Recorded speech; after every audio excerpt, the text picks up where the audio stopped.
Guys మన ఛానల్ని first time చూస్తున్నవారు like చేసుకొని సపోర్ట్ చేయండి, సబ్స్క్రైబ్ కూడా చేసుకోండి. ఇదైతే ఈరోజు ఈవినింగ్ బ్లాగ్ అనమాట. ఇంకైతే స్పెషల్గా బట్టలు వాష్ చేసుకోండి ప్లేస్ అయితే ఏం లేదు. ఇవైతే ఓన్లీ మా నాన్న బట్టలు అనమాట. నార్మల్గా మా బట్టలు అవన్నీ మేమైతే వాషింగ్ మిషన్కి వేసుకుంటాము. ఇంకా తెల్ల బట్టలకి మరకలు పోవనేసి ఇంకా నేనైతే వాష్ చేస్తున్నాను.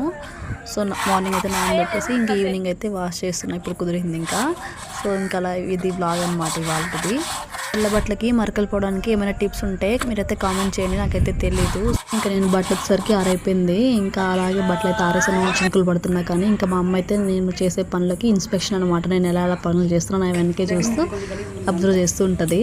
ఇంక ఇవాళ మా నాన్న త్వరగానే ఇంటికి వచ్చేసాడు. ఇంకా మేము మా చెల్లి అందరం ఉన్నామనేసి ఇంకా ఇంట్లో పానీపూరి అయితే చేసుకున్నాము.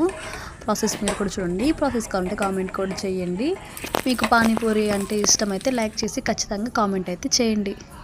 మా చెల్లి అయితే మా ఆయన్ని హోమ్ టూర్ చూపించమంటుంది. ఇండోనేషియాలో మా ఆయన వీడియో కాల్లో మా చెల్లికి హోమ్ టూర్ చూపిస్తున్నాడు. బయట పానీపూరి షాప్లో అతను ఎన్ని ఇచ్చాడో గుర్తుండదు, ఇంట్లో ఎన్ని తిన్నామో కూడా కౌంట్ ఉండదు, అలా ఉంటుంది పానీపూరితోటి. కానీ ఇంట్లో పానీపూరికి బయట పానీపూరికి చాలా డిఫరెంట్ ఉంటుంది. బయటవే బాగా నచ్చుతాయి. ఎందుకో కామెంట్ చేయండి, మీకు కూడా అలాగే అనిపిస్తుంది. నాకైతే బయట పానీపూరి బాగా నచ్చుద్ది. ఇంట్లో పానీపూరి టేస్ట్ అయితే బాగా వచ్చింది. ఇంకా మా నాన్న దగ్గర 15 రూపీస్ అయితే తీసుకొని నేనైతే సేల్ చేశాను. సో మీరు కన్వర్జేషన్ మీరు కూడా చూడొచ్చు. ఇవి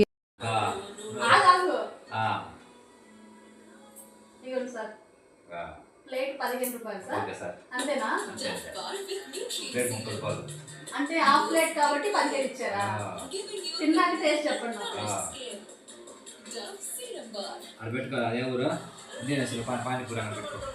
మళ్ళీ చెప్పు.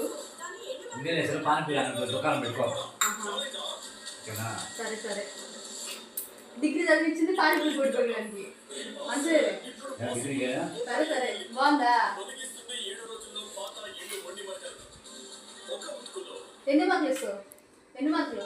వీడియో తీస్తున్నట్టు నాకైతే తెలియదు, అనుకోకుండా అయితే తీసాము. సో మీరైతే ఏమనుకోకండి. ఇలాగా వీడియో నచ్చితే లైక్ చేసి సబ్స్క్రైబ్ అయితే చేసుకోండి.